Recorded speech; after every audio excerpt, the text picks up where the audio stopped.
Good morning, everyone. On behalf of the French American Chamber of Commerce in New York, we would like to welcome you to today's webinar, Navigating the Green Horizons, Shaping the Future of U.S. Sustainability Policy. First, a quick word about our organization for any new participants.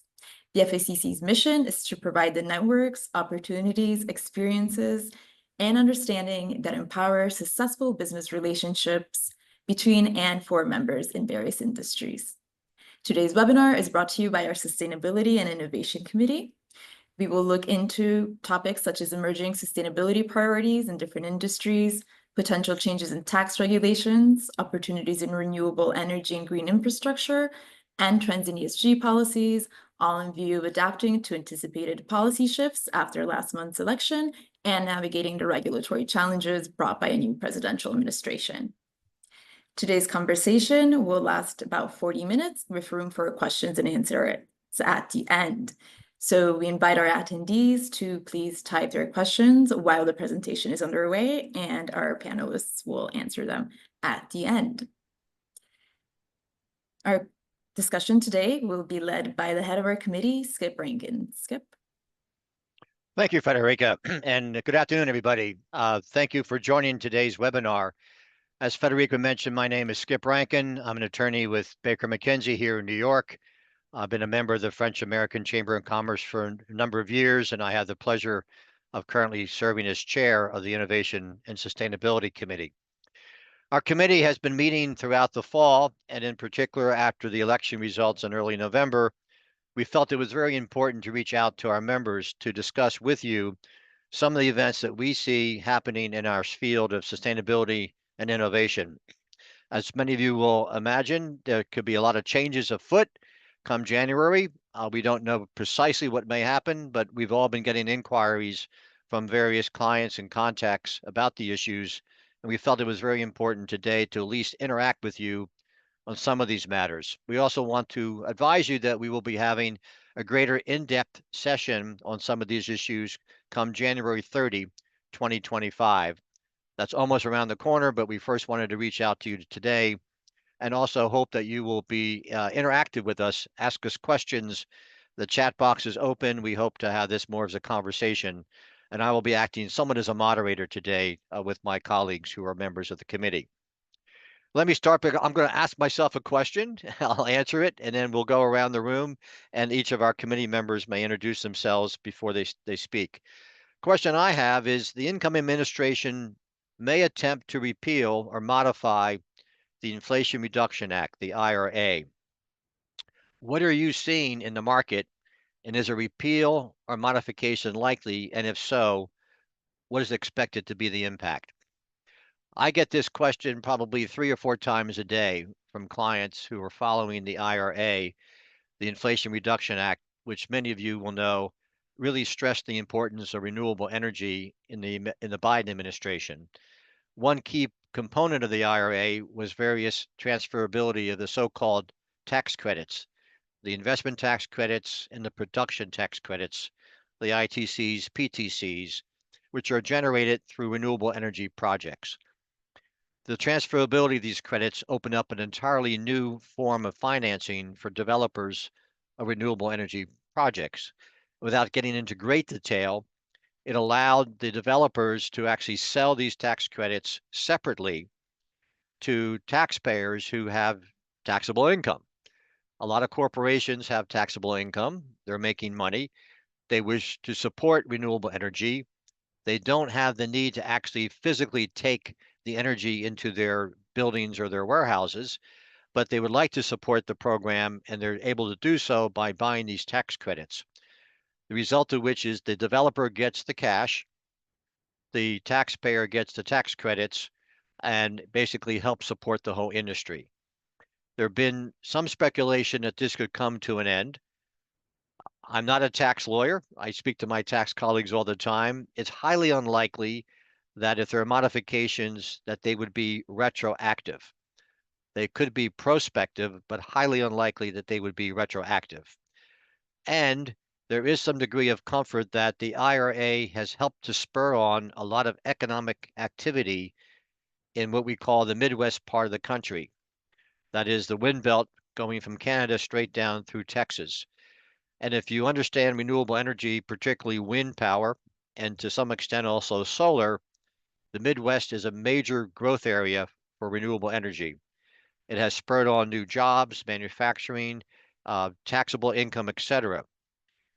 This part of the country tends to be, and I'm just getting into the colors, sort of red coated. We don't get into politics at the FACC, but it tends to be a more conservative area of the country, basically voted Republican in the last presidential election. It's highly likely that the Republican legislators sitting in the U.S. House of Representatives will not want to disturb the economic benefit that the IRA has generated for that part of the country. So many of my folks are telling me that there may be some changes on the edges. There may be a few things here and there, but highly unlikely that the entire IRA will be repealed, again, because of the benefit it has driven for parts of the country in the renewable energy sector. Anyhow, don't hold me to it.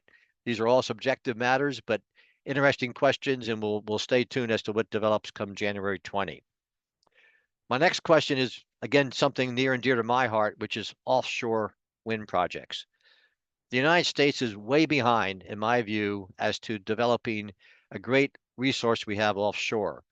Off the Atlantic coast, which is a highly densely populated area, so we don't have the land masses to put up major wind projects or even solar projects, but we have the ocean, and the ocean creates a tremendous amount of wind on a relatively steady basis.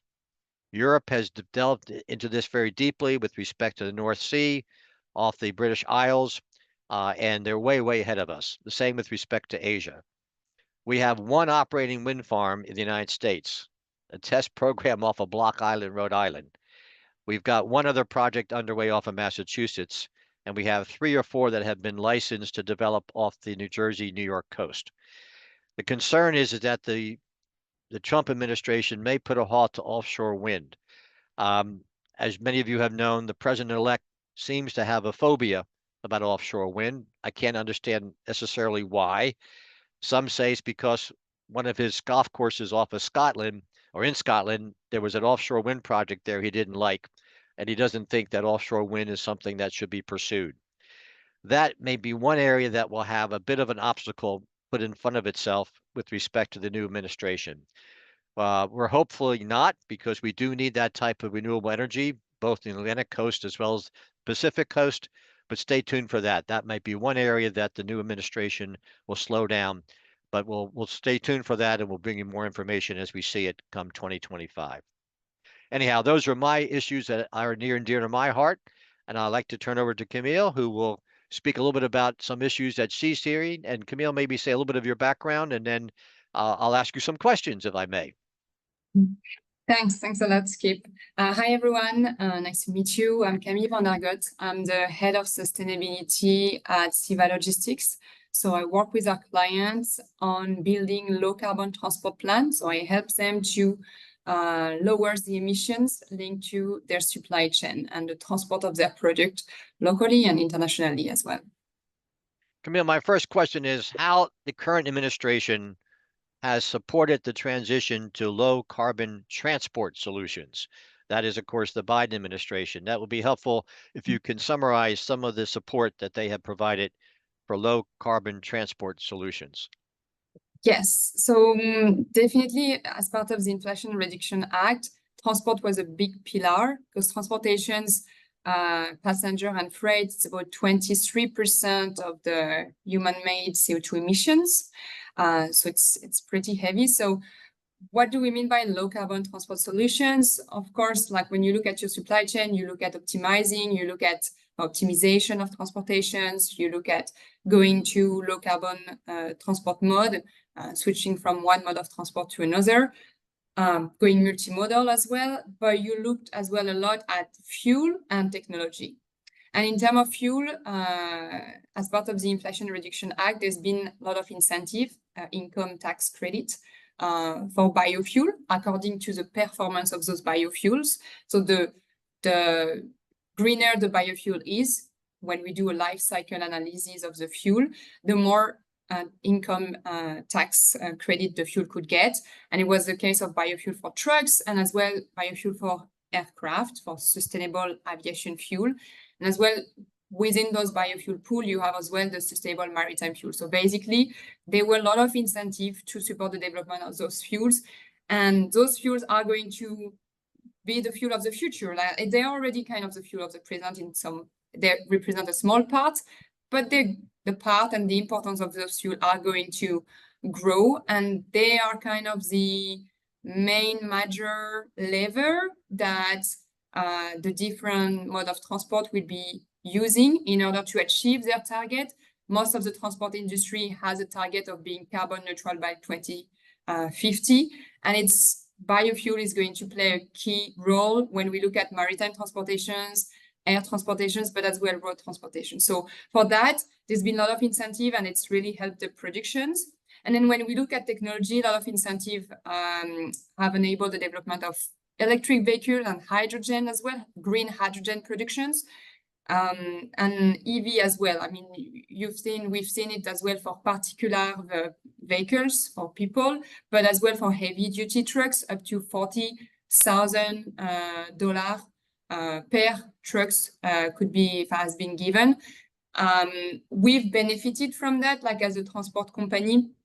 We don't own many trucks, but we work with partners, and this really enables us to provide those solutions to our clients. Without those incentives, it can't today. The technology needs to scale up a little bit more in order to be competitive with diesel, so that you have a premium. You have a premium when you go for those electric trucks, but thanks to incentive, we make this premium a little bit more affordable, so that the different player in the supply chain make an effort and can have those those EV trucks come on the road.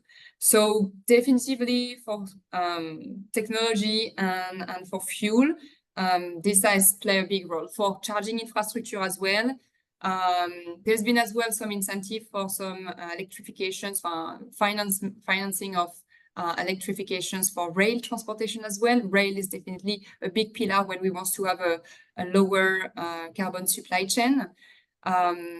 So yeah, so to answer to your question, yeah, it was really proactive, and it's benefited a lot to, I would say, all the transport industry. Thank you so much for that summary. And I'm assuming that some of these incentives came maybe through financial grants and some support that way. And is there a concern about what changes to expect, and could those changes hinder the rollout of electric vehicles and biofuels? And as you mentioned, the biofuels are so important for maritime transport and air transport, which I guess are two major sources of carbon emissions, if you think about just the transport sector globally, right? In terms of the attempt, as you said, the industry to reduce it, but frankly to help meet some of the goals of our countries who are focused on this. But maybe you could speak a little bit about any changes that are expected to occur and what impact they may have. Yeah, no, completely. So for the biofuel part, I think there is maybe a bit more concern there. Even so, a lot of the incentive, if we talk, for example, about sustainable aviation fuel, a lot of incentive has been provided by California, and California started even before they were like the federal incentives. But definitely for those biofuel to grow and to be produced in the US as well, and to be used in the US, and to reduce the American carbon footprint and the footprint of the US companies or people traveling, those incentives are keys. And I think there's probably concern here because, of course, in terms of sustainable fuel, this is not going to be a priority for the new administration. Then when we look at the other pillar, which would be more like the electric vehicles and the road industry, because road can use biofuels, but we also transitions to EV. Road transportations, it's the majority of the emissions from transportation as a whole. It's 75% of the CO2 emissions from the transport industry come from road. So there is a big part on the road industry and on the transitions to EV. EV, even so today there is challenging with long haul. It's the road transportation of the future, just because it's part of as well what we call zero emissions vehicles. So you have EV and you have hydrogen. They are zero emissions. Doesn't mean that when you do the whole life cycle, an EV also you need to produce the electricity, so it depends how the electricity is produced and so on. But they also don't emit air pollutions. And so this is really key as well. So the development of EV is key. And the investment that have moved toward the EV industry, we don't see them like stopping. Of course, as you mentioned, Skip, like the whole Inflation Reduction Act is a long-term project. Many of the financing have already been invested into the battery productions as well, and into the renewable electricity so that we can have green electricity into those EV trucks. And also, this is, I mean, for the US, probably it should remain a goal to be a leader on those electric vehicles so to stay in the competitions, in the race toward China and Europe as well. And they've developed technology and solutions here to stay in the race. So they just need to continue investing in that. When I discuss a little bit with the industry and so on, they don't see that the new administrations would impact so much the transitions toward EV. Maybe, yes, the incentive that was for individual passenger and so on, this one may be repealed, like it was $7,500 per EV vehicles and so on. It may be repealed, but the funding that support the investment into trucking and the infrastructure for charging stations should probably remain in order for this industry to keep growing and for the US to stay competitive on these markets. Yeah, I think that's the feedback. That's what we feel from the industry so far. And we are in touch with, of course, OEM. We're in touch with truckers, dealers, and charging stations as well. So electric charging stations are started to build up across the US. Green corridors as well, in order to have really long haul with electric. So having stations, there is one that is in discussions currently from Los Angeles to El Paso, for example. And there is also technology in terms of battery swapping for EV trucks coming on the market, which would enable as well having swapping stations to swap the battery of the EV trucks and also to convert some diesel trucks into hybrid EV trucks and achieve longer haul. So there is not so much concern from this market, from the EV trucking industry regarding the change in the administration.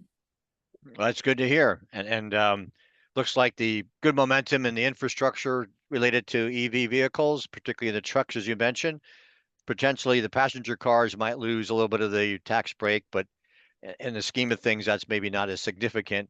So good to hear that you think the momentum is there and will carry through. So important as we talked about to reducing the emissions. Great, thank you so much, Camille. Wendy, I know that you follow this very, very closely in your day-to-day life, particularly corporate America and sustainability. One, give us a little bit of background on some of the things you're doing, and then I have a couple of questions to ask you. I think you're muted. Yep. Okay, thank you, Skip, and it's great to be here today. This is a really important discussion. I'm Wendy Gerber. I'm president of the International Consulting Group. We really work with companies to help them drive growth at the intersection of corporate and brand strategy and ESG strategy. And I've helped a number of companies build their sustainability strategies, from Kenneth Cole to Ralph Lauren, and also worked with Kantar as head of brand consulting and an ESG advisor, really trying to develop quantifiable data to help companies understand the importance of sustainability as a key corporate strategy. Thanks, Wendy. I know that getting that quantitative analysis is so important and something that you really help drive. What are some of the major sustainability changes that you are anticipating under the incoming administration? And what are you seeing in terms of the market in that regard? So clearly, President Trump is going to pull out of the Paris Agreement. He had done this in the past, and it's unfortunate, but we've dealt with that in the past.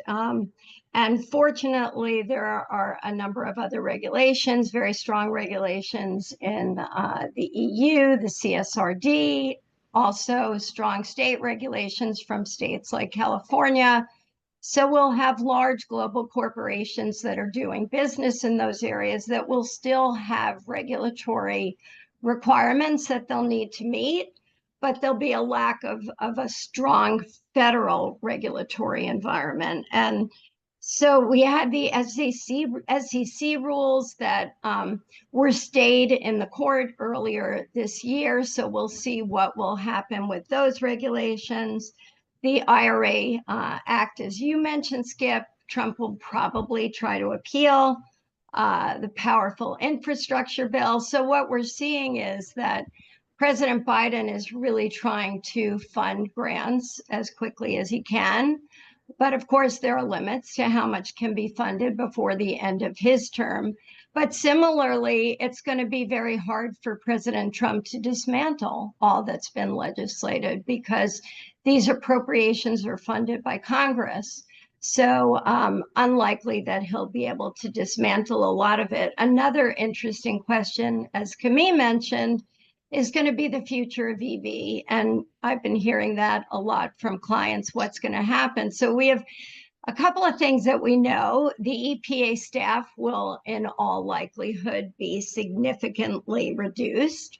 They have tightened the emission standards, which led to a lot of growth for EV vehicles. But we also have the interesting paradox that Elon Musk has played a very significant role in President Trump's election. And he certainly is a very strong proponent of electric vehicles. So I expect that there will still be a very strong focus on that as a future way to really tighten emissions in the United States and more broadly. Thanks, Wendy. I'm glad you picked up the reference to Mr. Musk because that seems to be, in terms of one thing out of the president-elect's mouth, and then his top seems like one of his top advisors is, as you say, have an interest in something else. So we'll see what happens there. What are some of the trends you're seeing with ESG in general? And is there sort of a de-emphasis now among companies? There seems that some people saying, has ESG become a tainted word or so? Anything you're seeing that you want to share with us today? Yeah, even before the election, ESG has really become politicized. And it's unfortunate, but we've seen it manifest itself in a number of ways. For example, Larry Fink, in his annual letter to CEOs in 24, very surprisingly, no mention of the initials ESG, a very different focus in 2024, talking about energy pragmatism and the transition. So still focused on the future and transitioning, but without reference to ESG. Similarly, there was a lot of publicity about the fact that Unilever had new leadership and that companies were therefore going to be more focused on the bottom line as opposed to what sustainability and ESG has long been focused on, which is meeting the needs of multiple stakeholders and not just shareholders. But I do think it's interesting. I had written an article at the time. Super Bowl commercials are the most expensive, very lots of visibility for those commercials. And it was funny when people were talking about Unilever, they were talking about how is mayonnaise going to link to sustainability. And yet we saw that Unilever continued to have an ad for Hellmann's mayonnaise, as they've done for many years at the Super Bowl. And it was focused on how mayonnaise enables us in our daily lives to reduce waste, which is a very important component of sustainability. So I think this is going to continue, and the real need will be to have companies understand that sustainability can build the bottom line. It really ensures long-term sustainable business growth. So yes, it protects our planet, but it also protects companies, because if their resources are depleted, they can't possibly continue to drive long-term growth operating in a vacuum. But we're also dealing with the fact that we're in a tough economic climate. So individuals, consumers are really focused foremost on quality and price. So it's going to be a challenge, which I know a lot of my clients are wrestling with. How can we develop sustainability initiatives? How can we partner on pre-competitive collaboration and be able to bring goods to market that meet consumers' first priority of being great value as well as being strong quality products? So continued growth in terms of this area in companies. Maybe they may describe it slightly differently, as you said, to avoid politicization, but you're seeing it continue, which is good news. And I'll have to watch out for that Hellmann's mayonnaise ad. I think I may have missed it recently, but thank you, Wendy, for that report. Very, very interesting. If I can turn to Nicholas. Nicholas, maybe a little bit of background, and then I have a couple of questions for you as well. Hello, everyone, and thank you, Skip. So I'm Nicolas Gil. I'm the General Manager for the North America affiliate of EuroAPI. EuroAPI is a pharma company that is a spin-off from Sanofi. Probably you know that name. And we are specialized in CDMO, which is contract development and manufacturing of products. It means that we are working with American company on the development of new drugs. But everything is produced on our sites in Europe and imported to the US. Great. With that background, I'd like to ask you, what do you see as the impact of the new Trump administration for healthcare companies, especially in terms of drug importation logistics and access to the US market?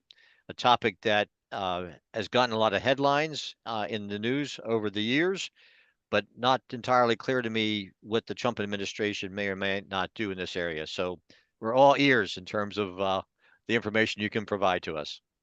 So as a European company closely working with North America, because this is where most of the healthcare innovation is coming from, this new Trump administration is a double-edged sword, because there is a good news about having higher taxes for product coming from China. China is being a very big competitor today on healthcare industry. But there are most recently mitigated news regarding important tariffs for importation from Mexico and Canada. Because what we have been developing over the past years, mostly through a close partnership with the company of Camille at Seva. Camille, she's going to be name dropped by every one of us. That's a challenge. We've been trying to create a real supply chain dynamic around North America, working on optimizing our distribution flow throughout Canada, Mexico, and USA, as Canada and Mexico are very important production platforms for the US pharma industry. With higher tariffs, we're going to have to review our entire supply chain strategy, because as we know, we will continue to import our products to the US because mostly it's innovative, patented products. We might have to rethink the distribution flow according to the different taxes that will be put in place. The big question mark also in the new administration is what will happen with India. It's very surprising that so far Donald Trump has been focusing on tariffs for Mexico, Canada, China, but has never mentioned India. Today, 64% of the generic products sold in the US are imported from India. So I'm surprised it's out of the agenda. Wow, that's an interesting statistic. I didn't realize how significant the source of medical or pharmaceutical drugs from India. Thank you for that information. And you're right, the tariffs on Mexico and Canada could have a great impact, as you said, on your strategy and the market that you're thinking about. Do you intend to adjust your ESG, CSR in your company based on these changes and the US politics? Is this something that internally you're thinking about doing that you can share with us? You don't obviously have to give us anything confidential, but just curious in terms of how you are approaching it. It will be interesting to see how the change of regulation from a deregulation perspective, but also from a new approach in terms of environmental regulation will impact the US market. in order to see how we want to clarify our positioning and our messages in terms of sustainability with our US clients. But overall, no, we do not believe that the US politics will have an impact on our corporate social responsibility strategy. Our CSR is something that is mostly driven internally in an effort to act in a sustainable way. It goes for the environment, of course, but it also includes our cost effectiveness and the reputation we want to share with our clients. So you see those three elements that are the three pillars of our CSR strategy have nothing to do with politics. So I think it's very aligned with what Wendy mentioned. We will continue carrying on the same pillars, and we'll listen carefully the changes that might happen in North America. But above the supply chain topic, that is a big question mark right now, there will be no expected changes in our strategy. We want to stay committed to our stakeholders and especially our clients that are the American pharma companies. Thank you for that. I think it's important you mention your stakeholders, because to me, that will be significant, and as you say, can rise above any political moment, so to speak, which could be fleeting. So good to hear that you're staying on the straight and narrow path. I could say that, but Exactly. keep us tuned. It'll be interesting to see, and also see what happens in development in terms of your market strategy, because it would certainly benefit the U.S. in terms of the strategy you had laid out, with respect to Canada and Mexico. So hopefully that'll continue well. Corey, I know you have a lot to talk to us about, particularly in the food industry. Maybe a little bit of background, and then have a couple of questions for you as well. Sure, yeah, and great to be here with this esteemed panel and to be able to share some of our insights from Danone, which hopefully many of you know is a major food organization, born out of France and Spain, but also has a major footprint here in the United States, as well as, throughout Canada, as well as Mexico. My role is a packaging research and innovation lead, which also gets me involved heavily in packaging sustainability, but also get very, very involved in actually decarbonization and thinking about how do we bring food to as many people as possible in a healthy way, more nutrient dense way. So it's an exciting topic. We've got war rooms set up. We're trying to navigate the future, and we'd love to share some of those specific examples today. Thank you, Corey, for that background. And your company has really been a leader in sustainability and coming up with creative, innovative ways. And to pat yourself on the back, you and your company's led the way, and we recognized you a couple of years back, remember, for the Sustainability Award. So congratulations on that. Maybe go into a little bit more details as to what the company is planning and how you are addressing these issues, and anything that you can share with us today would be very helpful. Yeah, and I think you hit it right on the head, Skip. I mean, first, thank you for the recognition. But we want to continue to be a leader. We want to continue to leverage our position as a leader in sustainability and really to advocate for the policies that not only support the environmental protection and innovation, throughout all of our industries, but also really try to get closer with the committee that Trump's building. If we get closer with that team, transition team, if you will, and understand where they're trying to take these policies, then we can better understand, inform, and adapt our potential strategies going into the future. Some examples that we're trying to do right now are driving regenerative agriculture, working with our farmers all throughout the US, which I think is really on the conservative agenda. How can we continue to advance them so they can be more profitable? How can we continue to yield better, higher quality, denser foods and dairy products for all of our consumers in America, which, if I may, are somewhat on RFK Jr.'s agenda? So the more we can get closer in proximity and the more we can help influence where they're trying to go with things, I think the better we can ultimately outline the next 4 years. But it is very much a double-edged sword. There are some things we're dealing with in terms of, Reduction Act being, somewhat rescinded, and how do we navigate getting the funds we used to be able to get with the current administration. But the good news is, and I think Skip touched a little bit on this earlier, is that it's not retroactive with what we have in our pockets today. But going forward, we are going to have to think a little bit differently. So how can we continue to shift, our factories to being more carbon neutral and zero waste?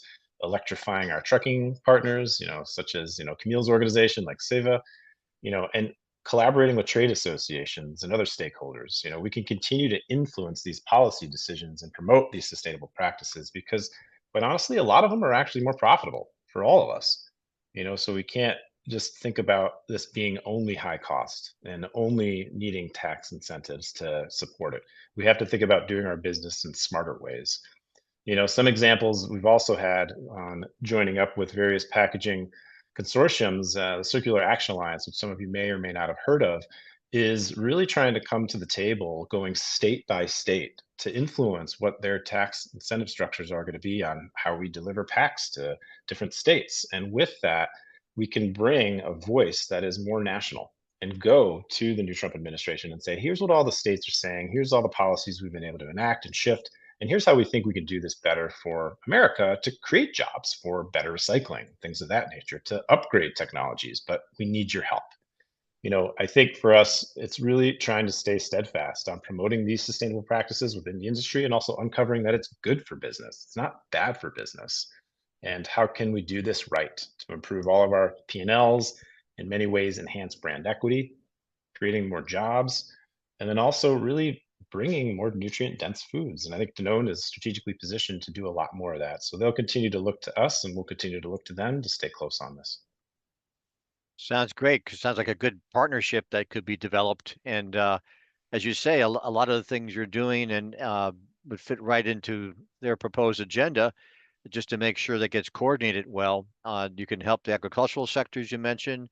Obviously, everybody's healthy foods is so important for everybody. But doing it in a sustainable way is also a key ingredient there. And the leadership of your company will be very much will be significant throughout this whole area. You touched a little bit upon the IRA. Is that something that does concern your company, or is that you benefited obviously from some of the, as you said, matters that are already grandfathered in, but are there issues there in particular that or might be of concern? Is there anything that you can share with us as to how those might be protected somehow? Yeah, sure. I'd love to share how we were thinking about this at Danone. Now, if the IRA is repealed or modified, it will definitely affect funding and incentives for renewable energy projects and some other sustainability initiatives we're working on.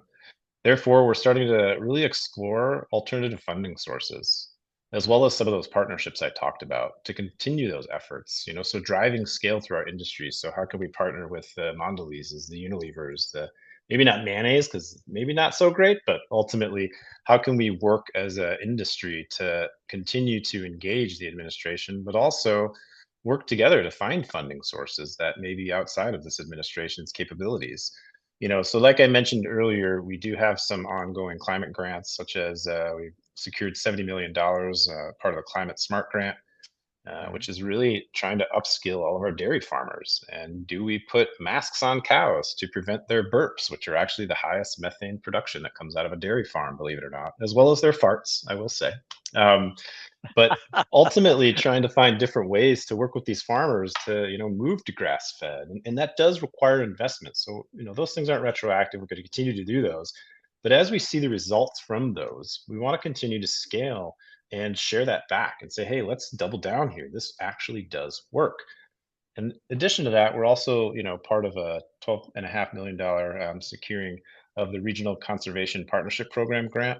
And I think for me, all these things are good, and we plan to deliver on them and plan to continue to reflect back to the world around why we should continue to do this. So, ultimately, I think we're going to need to reframe some of how we're, benefiting the organization or benefiting America, but at the same time, how we're going to go get that funding. So we have to get more creative.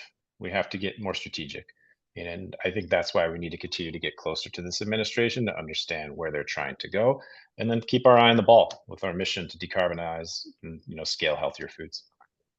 Sounds great. Thanks, Corey. We're all with you in that regard. And if you get those masks for the cows, I want to see one. That'd be something There are to see. some. I'm sure they are.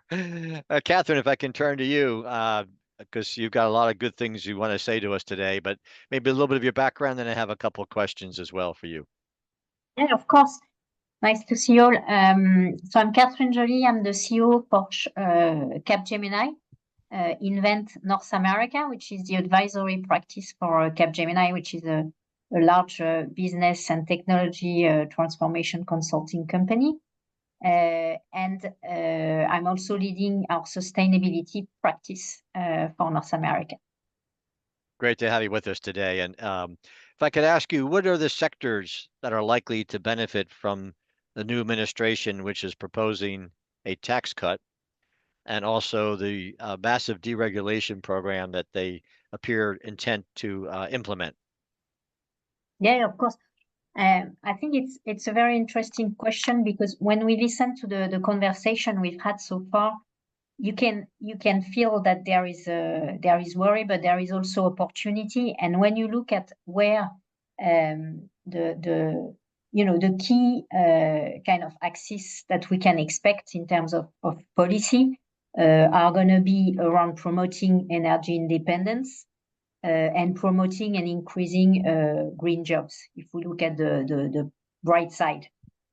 So looking at that in terms of sectors, that means that there will be lots of investment and positive actions in terms of their regulations and so on, for manufacturing, for infrastructure, for energy, for tech.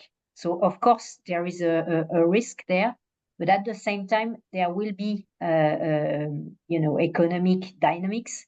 And you can consider, with what Wendy was explaining, which I think is very important, that at the end of the day, there is resilience about all these policies, because people have started to see the results, not only in terms of, not so much in terms of ideology, but in terms of business, in terms of risk management.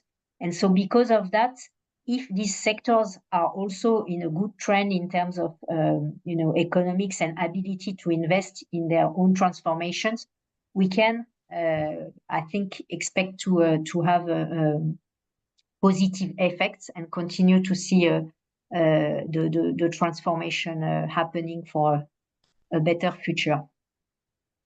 Good to hear, and that gives us some optimism, which is always good to hear about this time of year. Let me ask you this question. Why would U.S. companies continue to invest in their sustainability initiatives under the proposed new political environment? We heard some of that today, but I'm curious as to your take on why U.S. companies should continue to invest in these sustainability initiatives. Yeah, I think when he touched upon it, and when you listen to Nicolas, to Camille, to Corey, you can see that there are good reasons to continue. First, there are external forces. We are in a world where not everything is decided in one place, and so with the different stakeholders' expectations, the states, indeed, all the companies which have activities in Europe where they are dependent on the EU regulations, so they cannot extract themselves from that. But I think the main part for me is that we are getting back to the sustainability value. So basically, I think companies are going to more and more be obliged to think about it in terms of what is the value of my sustainability initiatives. And us as consulting companies, so we really can see that there was a big focus on the reporting side because of regulations and so on. It's still going to be there, probably a bit less.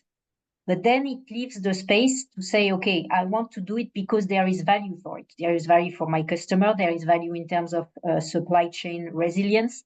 There is value in terms of cost benefits. There is value in terms of more revenues and new opportunities. And that's something in terms of consulting that we see more and more with our clients, which is for big companies to be able to define what is the value of their sustainability initiatives. And I think that's something that will be even stronger under the current administration, and that will be also very much embedded with technology in order to unlock this sustainability value. So very much in the business, in the core activities, not so much for political reasons. But where there is a business rationale, I think there is really a real reason for companies to do the change and go for it and keep on the dynamic. That's So good that's to my hear. take. Yeah, good. That's good to hear, and a good optimistic note. Thank you so much for your observations. We'll see how industry responds, but I tend to agree with you. It's important for them to continue, and despite what might be the political winds of today. Thank you so much for those comments. That concludes our formal part of today's program. But as we mentioned at the beginning, we invite our audience to submit any questions in the chat room.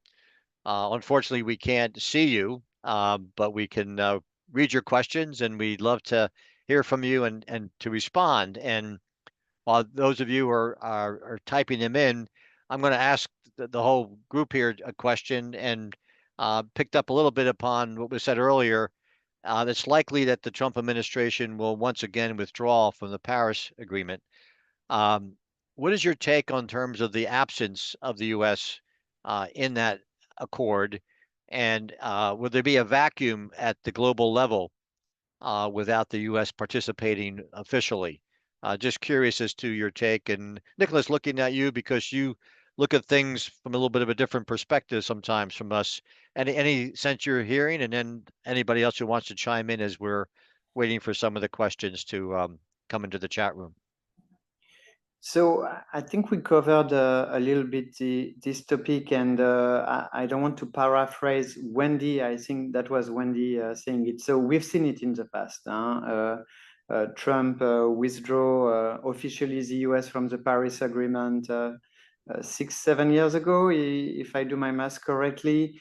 And it's not a good news, but the impact was not significant because strong states like California decided to move on with the Paris Agreement. A lot of big companies across all kinds of different industry and service decided to move on with the Paris Agreement. To be honest, again, I talked about the stakeholder. I can be even more precise with our clients. At the end, this is a client who decides what they want. This is a client that decides if they are ready to have green product or not. And this is the trend we are keeping. This is the trend number one.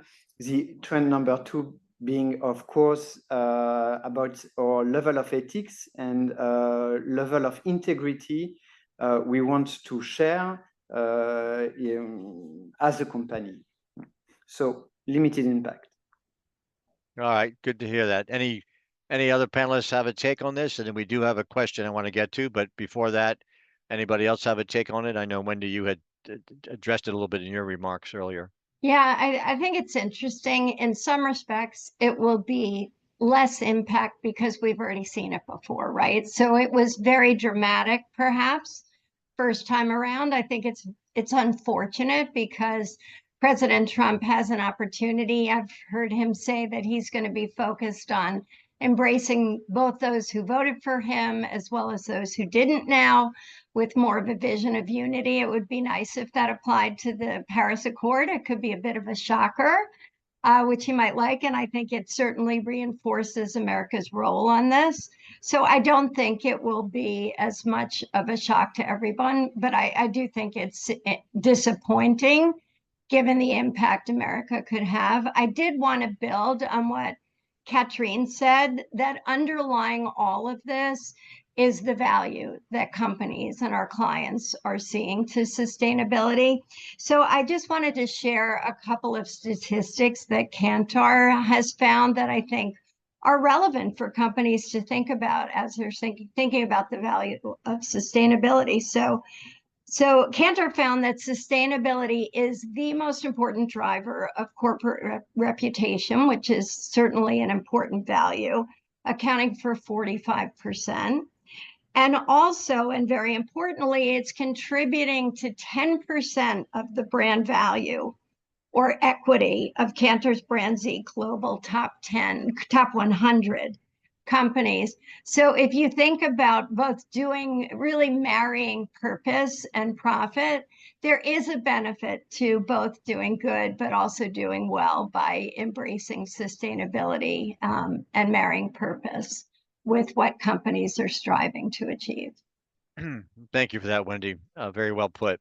Well, one question we have is, as sustainability priorities evolve, how can platforms offering sustainability services that connect stakeholders and share insights effectively contribute to accelerating the adoption of green technologies? A number of you touched upon this a little bit in your remarks, but does anybody want to take a stab at responding to the question? I might try, because that's something we are working on in the pharma industry, and this is a platform across different stakeholders of the value chain of the pharma industry, from the producer of the active ingredients to the drug to the distributor, etc., so that you can have on your drug a green label saying that the full value chain is green. And it's extremely difficult to do. And this is something we need to achieve if we want to fight against products coming from Asia. I already gave the KPIs about India and China, for instance. To do this cross value chain platform, it's a mix of collaboration between companies, but also lobbying.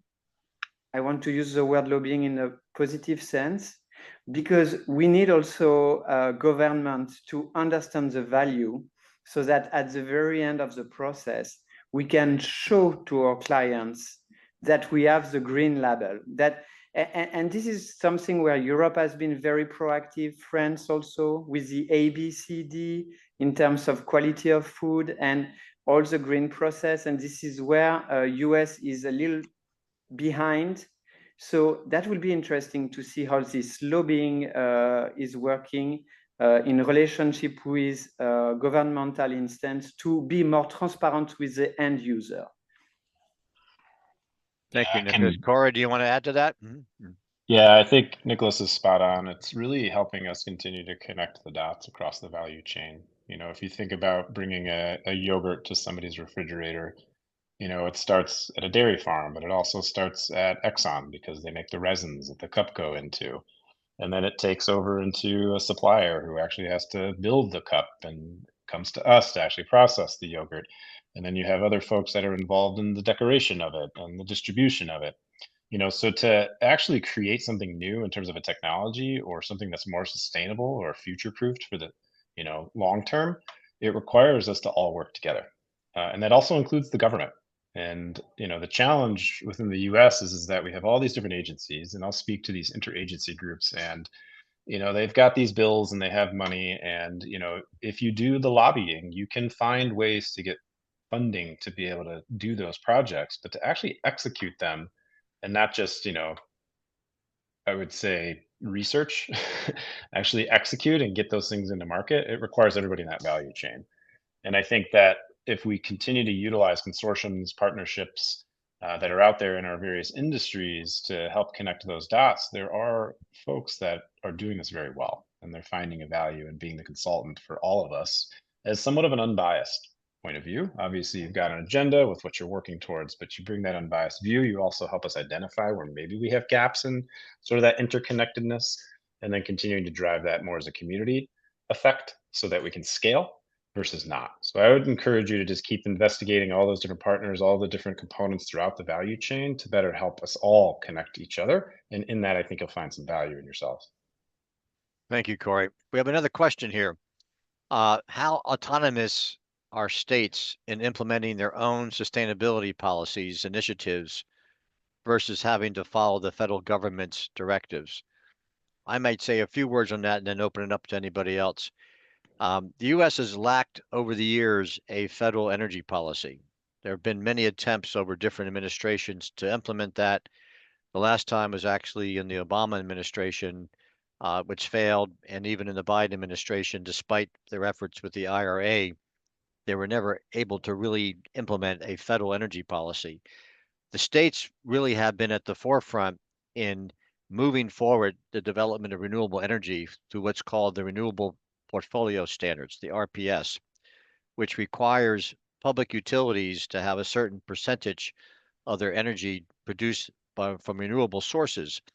And the majority of states in the US have adopted RPS standards, the most progressive being California and New York.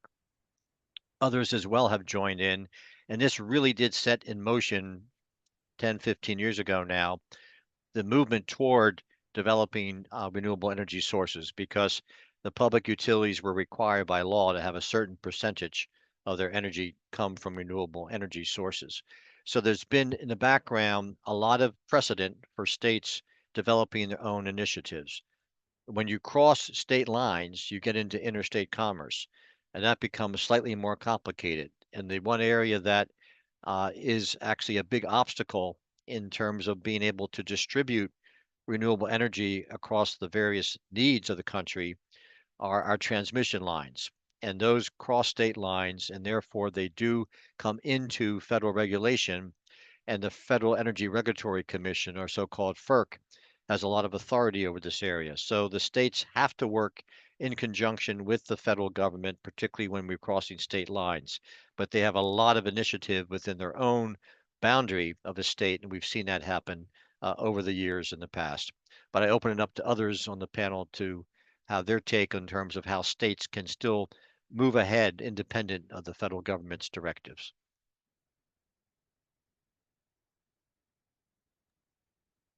Yeah, I think it's I mean you're totally right. And what's also interesting is that despite the colors, I would say, of the states, which have this ability to push a number of initiatives, the fact that some states have really started to see the benefit of this type of business, like Texas, Iowa, you were talking about with solar and wind. It's also, I mean, with this autonomy, the game can be much more complicated than just the federal game, and then the states. There can be different alliances and with different level of interest, I would say, and political move that are not just related to the labels on each of the states. So I think this autonomy is gonna make the next year very interesting in how initiatives are going to be implemented. And the last thing to have in mind for the US is that in terms of grid, it's not one grid either. So it's not like one energy market. And you already have a different energy market with different regulations, different figures, dynamics. So all of that make it, I think, leave some space for more local ecosystems to push or to push back, actually, initiatives.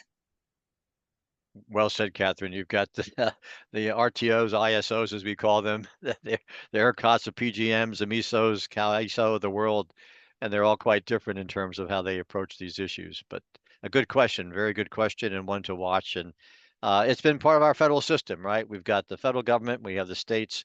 There's always a little bit of tension between the two. So interesting to see how that develops. Well, I'm looking at, we're coming upon the end of our webinar. I want to take the time to thank our panelists. I think all of you were excellent. It's been a pleasure to be with you this afternoon. I will remind our audience, thank you so much for joining us and for your questions. As I mentioned at the beginning, we have an event scheduled for January 30. That'll be an in-person event. There'll be information about that coming out soon, but hopefully you can put that in your diaries today. We'd love to see you in person, and we will go deeper into some of these discussions at that time and look forward to a very eventful occasion. In the meantime, our best wishes to all of you for the holidays and the new year. And thank you again for joining today's webinar.